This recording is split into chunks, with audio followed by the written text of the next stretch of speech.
Maoist అగ్రనేత encounter. కాల్పుల్లో కేంద్ర కమిటీ సభ్యుడు అనల్దా మృతి. ఆయనపై 2,35,00,000 రివార్డు. మరో 14 మంది నక్సలైట్లు మరణం. జార్ఖండ్ సరండ అరవుల్లో భారీ ఆపరేషన్. భారీగా పేలుడు పదార్థాలు స్వాధీనం. ఎన్కౌంటర్ ఇంకా కొనసాగుతుంది. కొల్హాస్ డివిజన్ డిఐజీ అనురంజన్ కిస్పోట్టా. జార్ఖండ్ పశ్చిమ సింగ్భూమ్ జిల్లా సరండ అరవుల్లో గురువారం భారీ ఎన్కౌంటర్ జరిగింది. ఇందులో 15 మంది మావోయిస్టులు మృతి చెందారు. వారిలో మావోయిస్టు పార్టీ కీలక నేత, కేంద్ర కమిటీ సభ్యుడు పాటి రామ్మాంజీ అలియాస్ అనల్దా ఉన్నారు. అనల్దాపై 2,35,00,000 రివార్డు ఉన్నది. 50 లక్షల రివార్డు ఉన్న నక్సలైట్లు సైతం మృతుల్లో ఉన్నట్టు తెలుస్తున్నది. ఘటనా ప్రాంతంలో భారీగా ఆయుధాలు, పేలుడు పదార్థాలు, నిత్యావసర సామాగ్రి స్వాధీనం చేసుకున్నట్టు పోలీసులు వెల్లడించారు.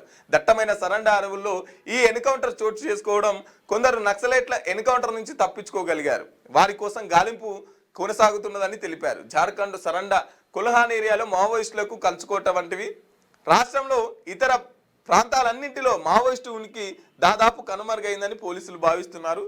ఇప్పుడు పూర్తిగా ఫోకస్ సరండ కొల్హాన్ ఏరియాపై కేంద్రీకరించి ఉన్నట్టు తెలుస్తున్నది. మావోయిస్టు అగ్రనేతల కోసం 2022 నవంబర్ నుంచే ఈ 2 ప్రాంతాల్లో భద్రతా బలగాలు జాయింట్ ఆపరేషన్ మొదలు పెట్టడం గమనార్హం. పక్కా సమాచారంతోనే సరండ చైబాస రీజియల్ జరైకేలా పోలీసు స్టేషన్ పరిధిలో దట్టమైన అడవిలో ఈ ఎన్కౌంటర్ పక్కా. ఇక అనల్దా కేంద్ర కమిటీ సభ్యుడు ఎన్కౌంటర్లో మృతి చెందినట్టు తెలుస్తున్నది. పోలీసు వాళ్ళు ఆపరేషన్ కగార్ ఏదైతే మార్చి 31 ఇప్పటి వరకు మార్చి 31 లోపు, మార్చి 31 తర్వాత మావోయిస్టు అనే పదాన్ని కూడా వినపడనీయమని చెప్పేసి ఏదైతే టార్గెట్ పెట్టుకొని మావోయిస్టుల ఏరివేత, మీరు వచ్చి లొంగిపోండి అని చెప్పేసి ప్రకటిస్తూనే ఇంకో దిక్కు ఎన్కౌంటర్లు చేపడుతున్నటువంటి పరిస్థితి. అందులో భాగంగానే అనల్దా మరణించారు. ఇంకా అయితే వాస్తవానికి ఏంటంటే లొంగిపోవడానికి కూడా కొంతమందికి అవకాశం లేకుండా అయిపోయింది. ఎందుకంటే దాదాపుగా ఈయన పైన 2,35,00,000 రివార్డు ఉన్నది.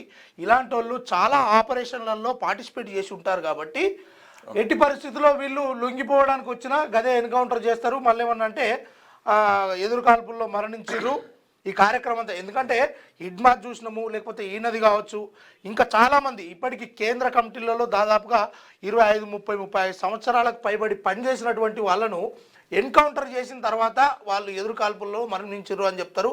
ఎందుకంటే వీళ్ళకి క్షమాభిక్ష కూడా పెట్టొద్దు అనేది వాళ్ళకు ఉన్నటువంటి ఒక ఆలోచన. ఎందుకంటే ఎన్నో బలగాలు, కేంద్ర రాష్ట్ర బలగాలు, ఎన్నో బలగాలు వీళ్ళ చేతుల్లో హతమై ఉన్నాయి కాబట్టి అందులో భాగంగానే మమ్మల్ని చంపిన వాళ్ళని మేము ఎంత ప్రాణాలతో క్షమాభిక్ష పెడతాము, 100% వాళ్ళని కూడా చంపుతామన్న దిశగానే దాదాపుగా గత కొంతకాలంగా నడుస్తున్నటువంటి ఆపరేషన్ కగార్లో అమిత్ షా చేసినటువంటి వ్యాఖ్యలు తీవ్ర రూపం దాల్చినప్పటికీ మొత్తానికైతే మావోయిస్టుల ఏరివేతే లక్ష్యంగా ముందుకు సాగుతా ఉన్నది కేంద్ర ప్రభుత్వము.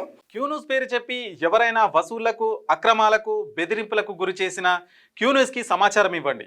క్యూన్యూస్ ఎప్పుడూ ఇలాంటి చర్యలకు పాల్పడదు, ప్రోత్సహించదు. క్యూన్యూస్ ఎల్లప్పుడూ ప్రజా గొంతుకగా ప్రజల సమస్యల కోసం నిరంతరం పోరాడుతుంది. మీకు ఎలాంటి సమస్య ఉన్నా క్యూన్యూస్ని కాంటాక్ట్ అవ్వండి. సంప్రదించవలసిన ఫోన్ నెంబర్ 7569534968 8688926084.